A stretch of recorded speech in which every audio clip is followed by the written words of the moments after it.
बिस्मिल्लाहिर्रहमानिर्रहीम। साथियों, आज हम पढ़ रहे हैं पास्ट इंडेफिनिट टेंस।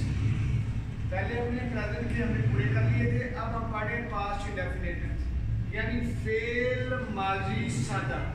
ठीक, देखिए पास्ट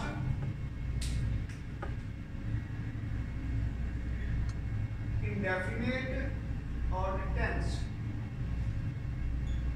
पास्ट का मतलब है माजी, इंडेफिनिट का मतलब है सादा, टेंस यानी जमाना। माजी को बोलते हैं गुजरा हुआ, सादा को बोलते हैं मुतलिक, जमाना को बोलते हैं फेल। ये हो गया फेल माजी सादा। अब इनकी निशानी बड़ी अजीब सी है, वो नहीं मुझे समझ आती भैया, आज तक नहीं समझ आई इनको मैंने कैसे पढ़ाना।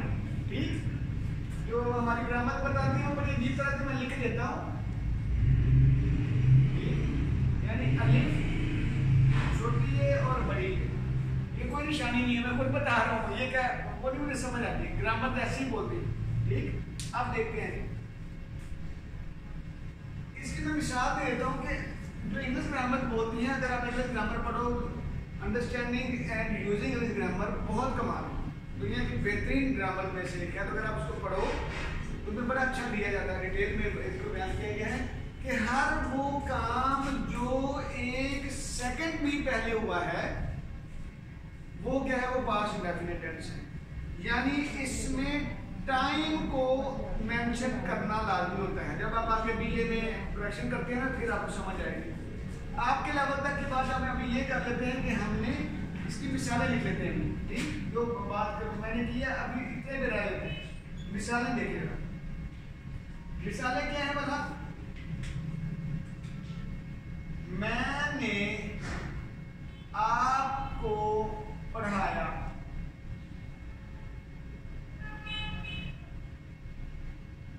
बच्चे गली में खेले,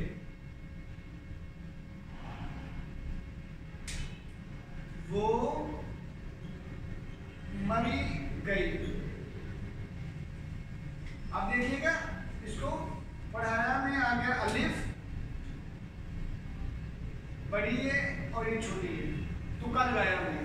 ठीक, अब आगे देखिए मिसालें हो गई जी। फार्मूला देखिए, सादा फार्मूला यानी इसको हम बोलते हैं सिंपल फार्मूला। सिंपल फार्मूला क्या है देखिए, बड़ा सब्जेक्ट प्लस वर्ब की सेकंड फॉर्म प्लस ऑब्जेक्ट और जान छूटी। सबसे आसान फार्मूला, सब्जेक्ट वर्ब की सेकंड फॉर्म और ऑब्जेक्ट। ठीक, अब आगे चलेंगे। मसलन मैंने आपको पढ़ाया, मैंने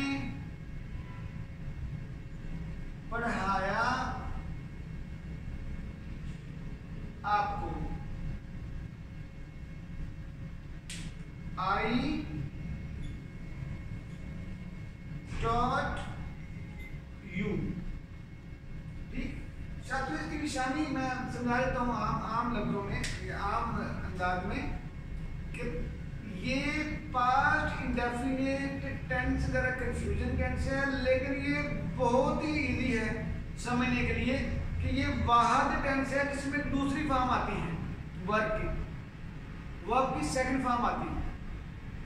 ये वाहिद टेंस है जिसमें वर्ब की दूसरी फॉर्म इस्तेमाल करते हैं और किसी में किसी हालत में भी दूसरी फॉर्म नहीं आती सिवाय पास्ट इंडेफिनिट टेंस की।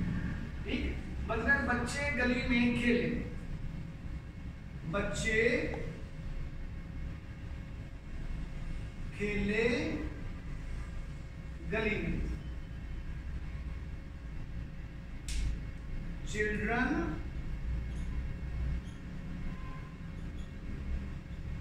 प्ले होती है, played in street, children played in street, बच्चे गली में खेले, वो मरी गई। वो मरी गई। सब्जेक्ट वर्ब की सेकंड फॉर्म प्लस ऑब्जेक्ट, वो गई मरी। She went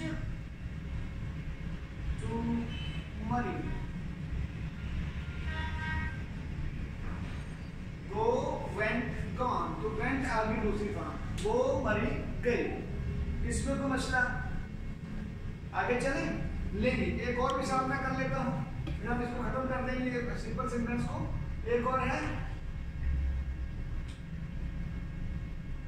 तुमने खाना पकाया। ये आएगा यू कुक्ड फूड, है ना। इसमें थोड़ा सा छेड़खानी करूँ ना, मजा करें ना। तुमने खाना पकाया, तुमने मेरे लिए खाना पकाया। देखिएगा मजा आएगा आपको। तुमने मेरे लिए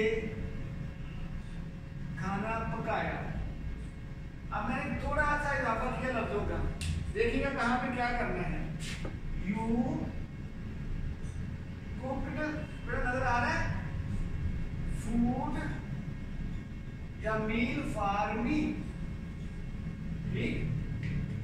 अब एक और करूँ ना इसी पास में, हमने तो जरा एंजॉय करते हैं, मजा करें ना। एक और, तुमने मेरे लिए शाम को खाना पकाया, ठीक। You cooked food for me in the morning, in the evening. You cooked food for me in the evening. देखो एक जुमला मैंने लिया, तुमने खाना पकाया, उसको ऐड किया, दो लफ्ज और ऐड किए। तुमने मेरे लिए खाना पकाया, तुमने मेरे लिए शाम को खाना पकाया। इसका आगे आपको खुद करना है।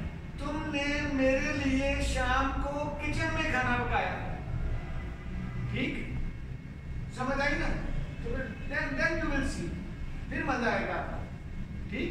तुमने मेरे लिए शाम को किचन में खाना पकाया। तो इस तरह आपको अंग्रेजी आ जानी है।